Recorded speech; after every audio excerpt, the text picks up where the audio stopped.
今天我们讲早睡改命。现在年轻人好像都把熬夜当成了常态，刷短视频刷到后半夜，追剧追到眼睛发酸，或者抱着手机在床上躺2小时还没睡着，总觉得晚上的时间才是自己的，熬一会儿不算啥。我以前也这样，仗着年轻，凌晨1、2点睡是家常便饭，早上踩着点起床赶地铁，总觉得撑一撑就能过去。直到后来头晕长痘，情绪越来越差，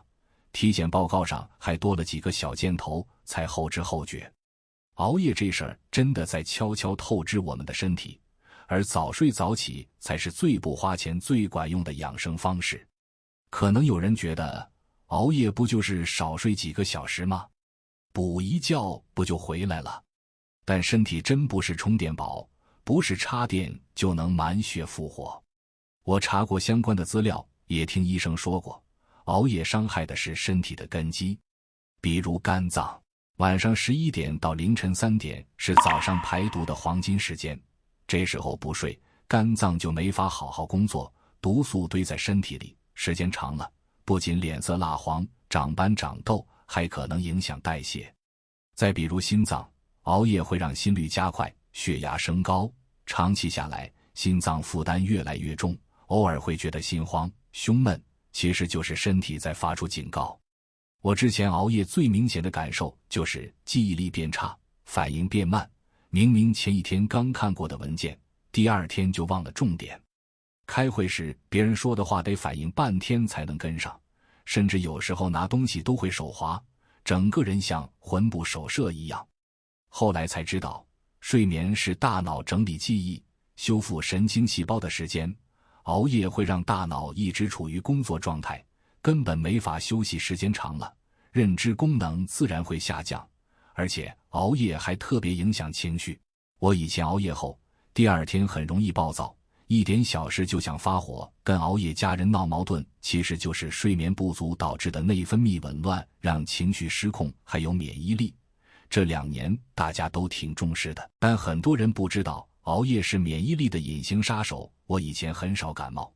熬夜那段时间却成了流感易感人群，稍微吹点风就发烧咳嗽，恢复起来还特别慢。医生说，睡眠时身体会产生一种叫细胞因子的物质，这种物质能帮助抵抗病毒和细菌，而熬夜会直接抑制它的产生，让免疫力直线下降。所以别觉得熬夜只是困一点，它其实是在给病菌开门，让身体变得脆弱不堪。反而早睡早起的日子，那种舒服劲儿真的只有试过才知道。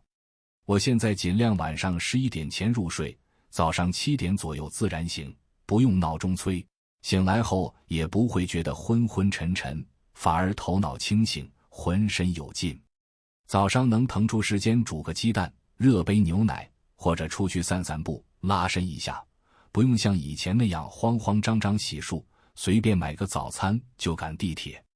白天工作时注意力也集中多了，效率比以前高不少，不用再靠咖啡、浓茶硬撑，下班回家也还有精力做点自己喜欢的事儿，而不是只想瘫在沙发上刷手机。可能有人会说，我也想早睡，但就是睡不着啊。其实我以前也有这个困扰，越逼自己睡越清醒，后来慢慢摸索出了几个小办法，还挺管用的。首先，睡前别碰电子产品。手机、电脑屏幕发出的蓝光会抑制褪黑素的分泌，让大脑以为还是白天。我现在晚上10点后就把手机调成静音，放在床头柜上不碰，要么看看纸质书，要么听听舒缓的音乐，让大脑慢慢放松下来。其次，别熬夜补作业。很多人熬夜是因为白天工作没做完，或者想趁着晚上多做点事儿，但其实熬夜赶工的效率特别低，还容易出错，不如白天提高专注力，该做的事儿及时做完，晚上就安心休息。实在做不完也别硬熬，第2天早起做，思路反而更清晰。还有，睡前别吃太多东西，别喝太多水。我以前总爱在睡前吃零食、喝奶茶，结果肚子胀得难受，翻来覆去睡不着，还总起夜。现在晚上8点后就基本不吃东西了，实在饿就吃一小把坚果，喝水也适量，这样能减少肠胃负担，也能避免起夜影响睡眠。另外，建立一个固定的睡前仪式也很重要，比如睡前半小时泡泡脚，促进血液循环，或者做几个简单的拉伸动作，放松紧张的肌肉，再或者喝一杯温牛奶，这些小事能让身体形成条件反射。一到这个时间就知道该睡觉了，睡容易很多。可能有人觉得我偶尔一次也没关系，但身体的伤害是日积月累，累就像一辆车，总让它超负荷运转，就算是偶尔痒痒，也迟早会出问题。我们的身体是一样，熬夜的伤害也是一次补觉就能弥补的，长期下来，各种健康问题都会找上门。而且早睡早起带来的不只是身体健康，还有更好的生活状态。早上的时间很宝贵，你可以用来运动、学习，或者只是安安静静吃一顿早餐。这种掌控生活的感觉会让人一整天都充满成就感。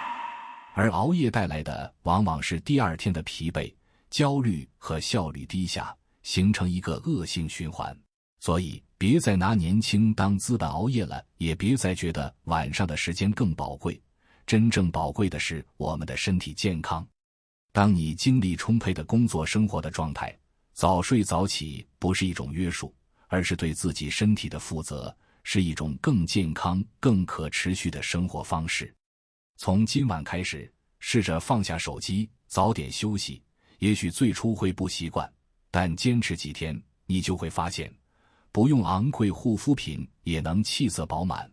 不靠咖啡浓茶也能精神饱满。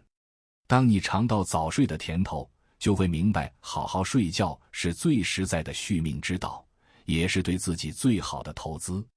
与其在深夜用时间换自由，不如用充足的睡眠为明天储备能量。